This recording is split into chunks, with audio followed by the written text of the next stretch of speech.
Olá, meu nome é Dília Amaral e eu sou estudante do curso técnico de Química na Fundação Liberato.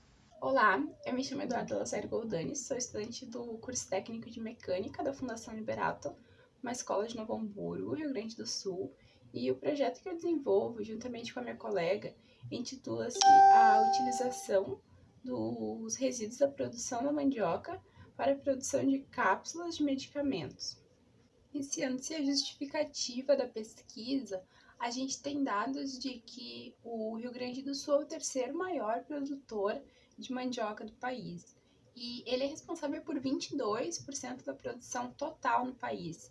Porém, esse dado ele se torna ainda mais importante quando a gente observa as altas taxas de produtividade dessa plantação de mandioca no Rio Grande do Sul, de acordo com a Embrapa 2018. Todos os anos, milhões de toneladas de resíduos agroindustriais são descartados no país. Alguma parte desses resíduos agroindustriais eles são utilizados para alimentação animal, porém a grande maioria desse resíduo ainda é descartado.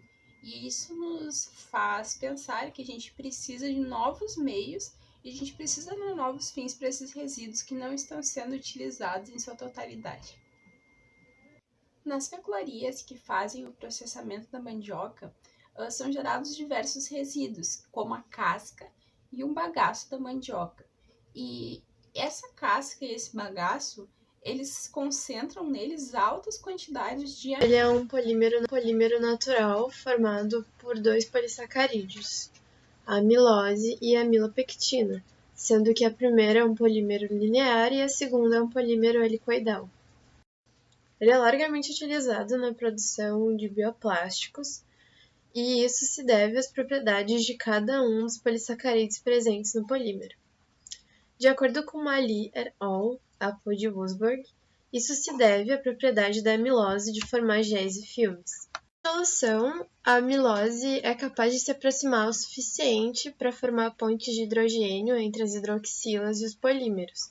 Quando isso acontece, a afinidade com a água é reduzida e a capacidade de formar géis e pastas é aumentada. Esses filmes de bioplástico podem ser utilizados na fabricação de cápsulas, como a gente já viu em vários outros estudos, embora o amido fosse proveniente de outros tubérculos. Esses filmes de bioplástico podem ser utilizados na fabricação de cápsulas, como a gente já viu em vários outros estudos, embora o amido fosse proveniente de outros tubérculos. As cápsulas são uma das principais formas farmacêuticas de veiculação de fármacos pelo organismo e, majoritariamente, o material utilizado para sua produção é a gelatina.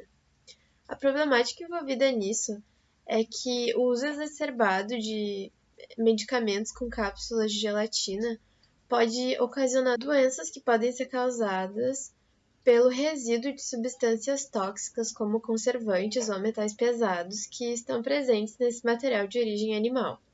De acordo com Caiado, 2009, as cápsulas de amido são uma boa alternativa porque elas não necessitam do uso de bacteriostáticos, preservativos ou óxido de etileno, prevenindo assim problemas como os do uso da cápsula de origem animal.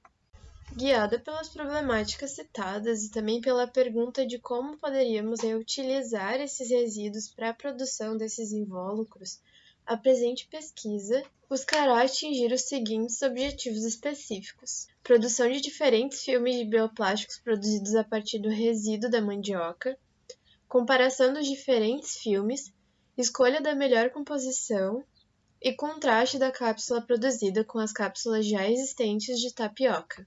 O objetivo a ser alcançado a partir dessas etapas é a produção de um invólucro farmacêutico à base do amido extraído dos resíduos agroindustriais da mandioca. A primeira parte da metodologia consiste na coleta das cascas e dos resíduos agroindustriais da mandioca. Após esse processo, será feito um processamento para a eliminação da carga microbiana presente nas cascas com uma solução do hipoclorito de sódio. Então, as cascas, depois de passarem por esse processo de eliminação da carga microbiana, elas serão trituradas em um liquidificador Então vai ser filtrado o leite do amido. A partir do processo de filtragem do leite do amido, vai ser passado por um processo de decantação e então o amido será secado em uma estufa. Parte do amido ele vai ser removido para a realização das análises microbiológicas, que serão a contagem de coliformes, Clostridium sulfito redutor, a análise sobre bolores e leveduras na composição do amido e também a presença de salmonela nele. O restante do amido seco passará pelo processo de gelatinização e para esse processo vai ser utilizado o método casting para a gelatinização do amido. Então, esse amido ele passará por uma solubilização em um solvente. Então, após evaporar, esse amido ele vai formar uma matriz. E para que isso seja possível, vai ser também adicionado um plastificante da escolha das pesquisadoras, que foi a glicerina, que é o mais utilizado para a produção das cápsulas do medicamento. Após esse processo, a solução filmogênica passará pelo processo de deesterinização e esse processo tem como objetivo a diminuição da viscosidade da solução filmogênica. Então, após isso, a solução filmogênica será depositada em placas e colocada na estufa para sua desidratação. Após esse processo, então, esses filmes criados e retirados da estufa, eles serão utilizados como corpos de prova para a realização dos testes.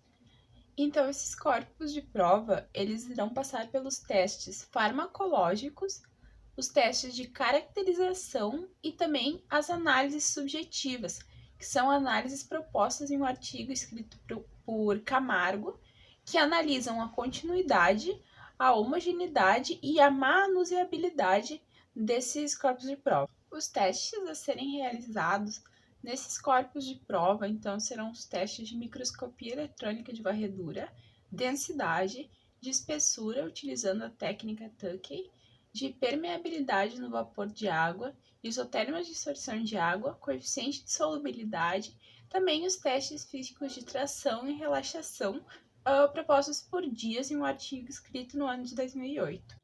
Após a realização dos testes em todos os corpos de prova, será escolhida a melhor composição de filme para a produção das cápsulas e um equipamento específico para a produção delas.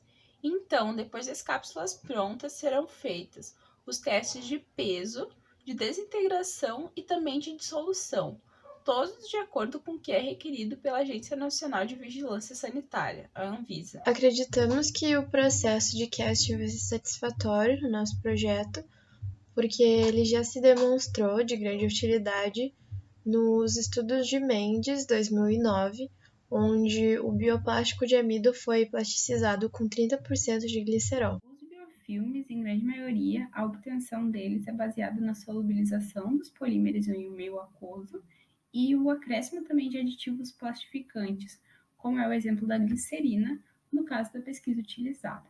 E para a obtenção de uma solução filmogênica, então, após esse processo, o autor ainda complementa que as soluções elas devem passar pela secagem para a formação dos filmes. Então, pensando nessas pesquisas realizadas para a produção de filmes a partir do amido, e nesse caso o amido extraído da mandioca, acredita-se que esse processo ele vai ser satisfatório e vai ser possível atingir ele por conta das pesquisas que já foram realizadas sobre esse tema.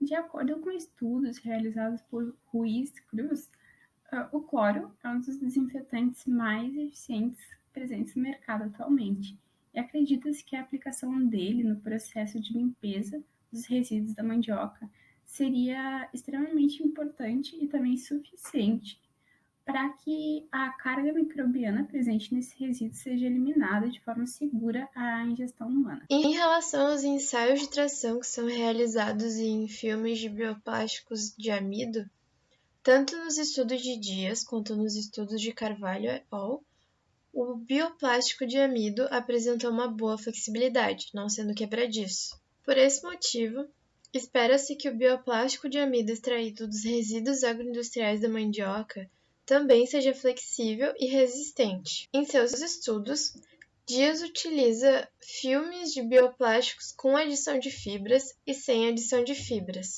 No ensaio de tração, nos filmes de bioplástico de amido com adição de fibras, Dias observou que o valor de tensão era um valor muito grande devido às forças das ligações entre as macromoléculas. Como o nosso bioplástico não tem adição de fibras, espera-se que o valor de tensão encontrado seja na faixa de 5 megapascal e que ele possua uma grande porcentagem de alongamento. Baseando-se no estudo de Dias, para o ensaio de relaxação, esperam-se resultados na faixa de 30 a 40 newton. Mali et al. Apudvansost diz que para que a produção de bioplásticos de amido seja dada em escala industrial, algumas etapas do método de obtenção devem ser superadas. Essas etapas são: empregar uma tecnologia já utilizada na produção de plásticos convencionais, adicionar aditivos e plastificantes biodegradáveis e obter materiais cujas propriedades possam ser comparadas a produtos já existentes no mercado.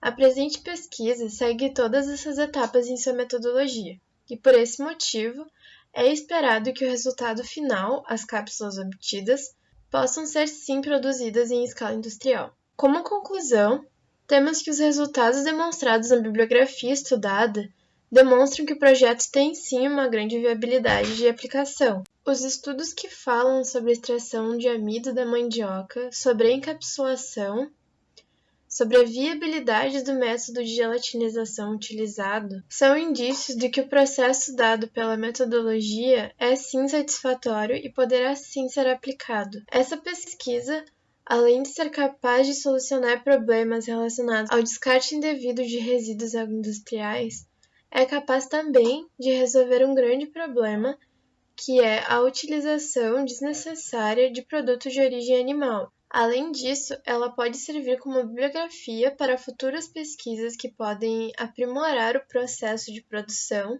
que produzem novas técnicas de renovação da indústria.